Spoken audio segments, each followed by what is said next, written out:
Hi, welcome to Between the Bags of Boards. I'm Kurt. And I'm Matt. And in today's video, we're going to be looking at Iron Man #1. This issue starts a new volume that is part of the Marvel Now initiative. The writer for this issue is Kieran Gillen, and the artist is Greg Land. The issue opens up with Iron Man flying over New York City. While flying, he ponders the concept of belief. He says that he doesn't believe in gods, even though he's met a few of them. He comes to the conclusion that he only believes in two things: himself and the future. In the next scene, Tony Stark is having a drink at MJ's, a nice nod to the Amazing Spider-Man. He is chatting up a blonde when Pepper Potts comes in. Potts comments that Stark seems to be having a midlife crisis. She tells him that he needs to get over it and get back to work at Resilient. In the next scene, we see a woman crawling out of a manhole in Buenos Aires. It turns out that it is Dr. Maya Hansen, a genetic programmer. She is escaping from an AIM lab. She sends a text to Tony Stark before an extremis-enhanced AIM soldier kills her.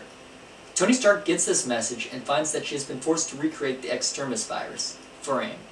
She did, however, program the virus to give off a unique power signature. She gave Stark the signature so he could track the virus in a worst-case scenario. Stark uses his personal contacts to find the AIM auction where the extremis-enhanced vials are being sold. His disguise is to shave off his mustache. When his cover is eventually blown, he debuts his new suit. This new suit is made from a smart metal in a liquid form. It starts in a liquid form in his briefcase before molding into his new black and gold Iron Man suit. Using his new suit, he fights some extremis-enhanced AIM soldiers.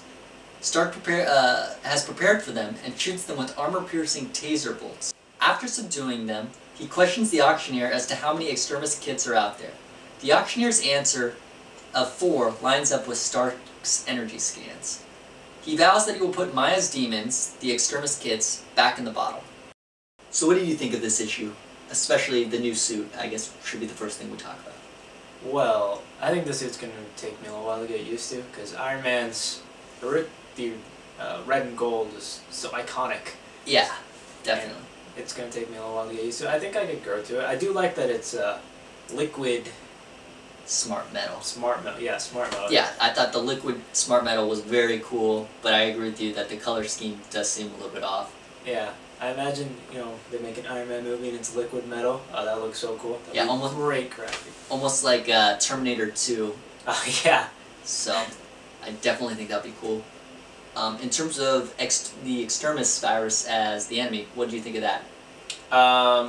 Well, I kind of like it because it's not like in this first arc you don't want him to start fighting Ultron or something like that. See, that's where I gotta disagree with you though. I do Really? think at the beginning you should just go right after like No, one of the top see, villains. In a new run? No, in a new run what you have to do is allow the new readers to get used to the hero. So you don't put them up against something that's going to draw away from that.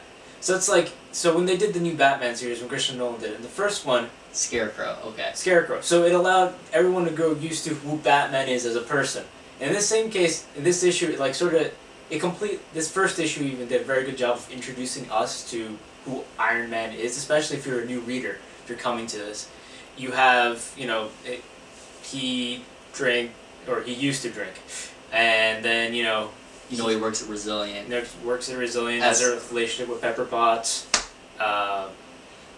Alright, so you're saying you gotta ramp up to a greater villain? Yeah. Whereas I completely disagree. I would go more with the model of, like Justice League did in the New 52, where you just start off with Darkseid. You set, that way the reader knows the capabilities of the hero. It kind of sets the ceiling for the hero. I think this way you sort of grow to like the hero as a character more, and then the next issue you can grow to appreciate the character of the next arc you get to appreciate the villain more than the hero and see what he's up against. It's sort of establishing two different things as opposed to just throwing both of them together and trying to establish both of them at the same time. I didn't really like the Darkseid arc. Fair enough.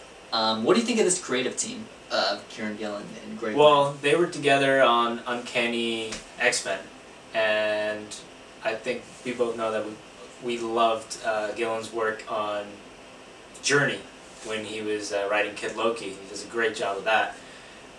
Personally, I don't, and there's not that Greg Land's work is terrible.